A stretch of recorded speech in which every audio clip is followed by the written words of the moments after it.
If you're applying for a teaching job, your CV needs to do more than just list your past roles. It needs to show who you are as a teacher. This is Bennet Education, making teacher applications simpler one step at a time. And that's where many teachers get stuck. Most CVs I see are too long, too vague, or filled with task-based statements that don't really tell a panel what you bring to a school. When I say CV, I'm referring to the document that outlines your teaching roles, qualifications, and achievements. It's one part of your full application, which also includes your cover letter and key selection criteria responses. Sometimes it's called a resume. In this video, I'll walk you through what makes a teacher CV actually stand out and what to leave out, so you can feel more confident and more likely to get shortlisted. Whether you're a graduate, a contract teacher, a returner, or someone ready for a fresh start, this will help you take that next step with clarity. If you'd like a practical place to start improving your application, I've created a free resource called the Ultimate Key Selection Criteria Writing Cheat Sheet. It's the same approach I use when reviewing client applications one-on-one, and it's helped hundreds of teachers feel more confident about applying. You can download it via the link below, and we'll talk more about it at the end. Let's start with where CVs often go wrong. The first issue is the opening paragraph. A lot of teachers include generic statements like hard-working and enthusiastic educator with a passion for learning. Now, while that might be true, it doesn't set you apart. Every teacher wants to sound committed and passionate, but what does that look like in your practice? Instead, think about how you'd describe your strengths in a staff room conversation. What do colleagues rely on you for? What kinds of things do you notice, lead, or improve?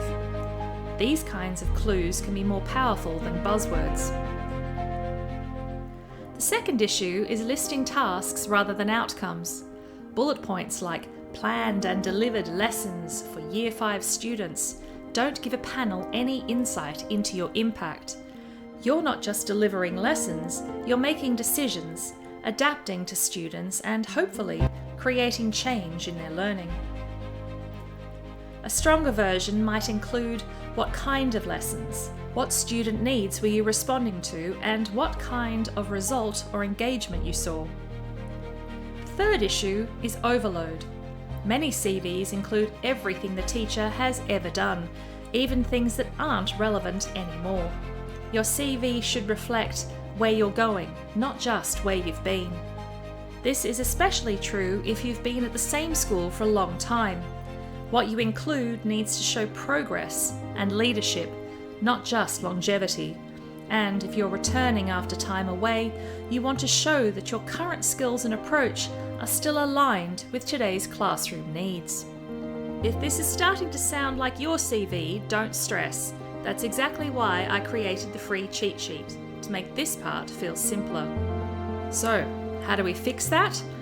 What actually makes a CV stand out in a competitive pool? Well, strong CVs are focused. They open with a clear, tailored, professional profile, a short paragraph that sums up your experience, your strengths, and your current focus. Here's an example of a stronger opening.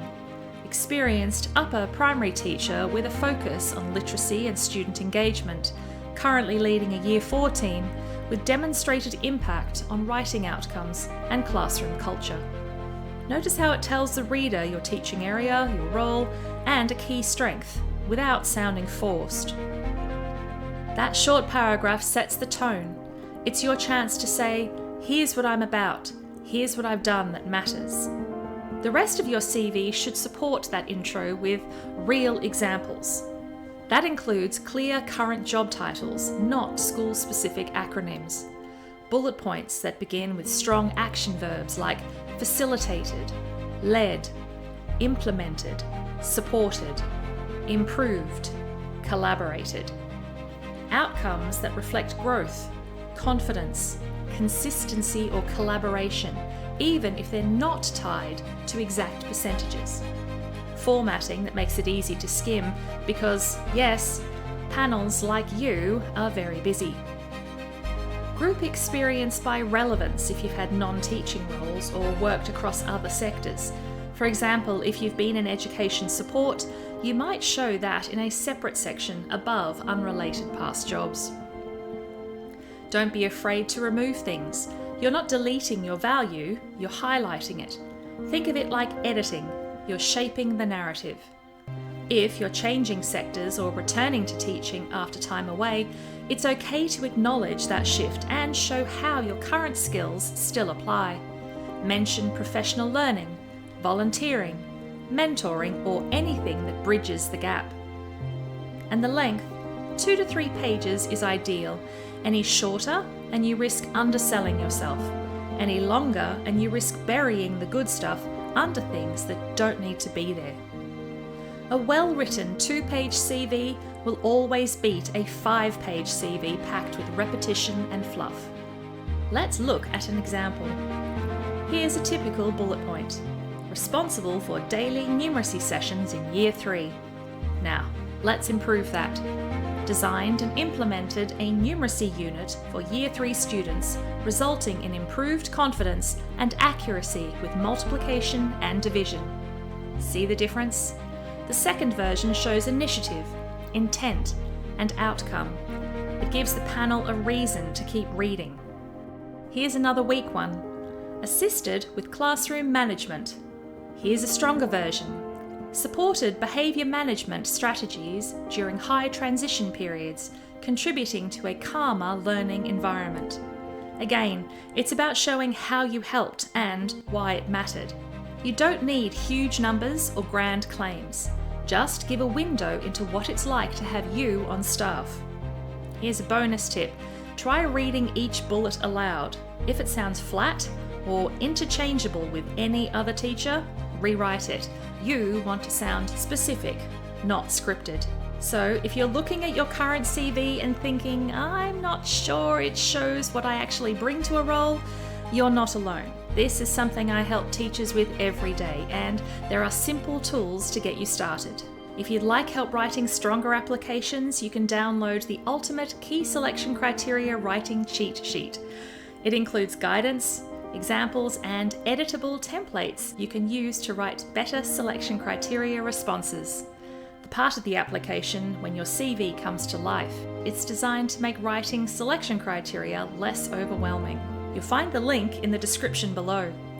Inside the download, you'll also find links to book a 30, 45 or 60-minute session with me at an introductory price if you'd like personalised support. And if you found this helpful, feel free to subscribe, share this with a teacher friend who's also applying, or leave a comment, especially if you've got a question I could cover in a future video. And if you're looking to improve your key selection criteria responses next, stay tuned. I've got more resources coming up to help with that. Thanks for watching and good luck with your next application.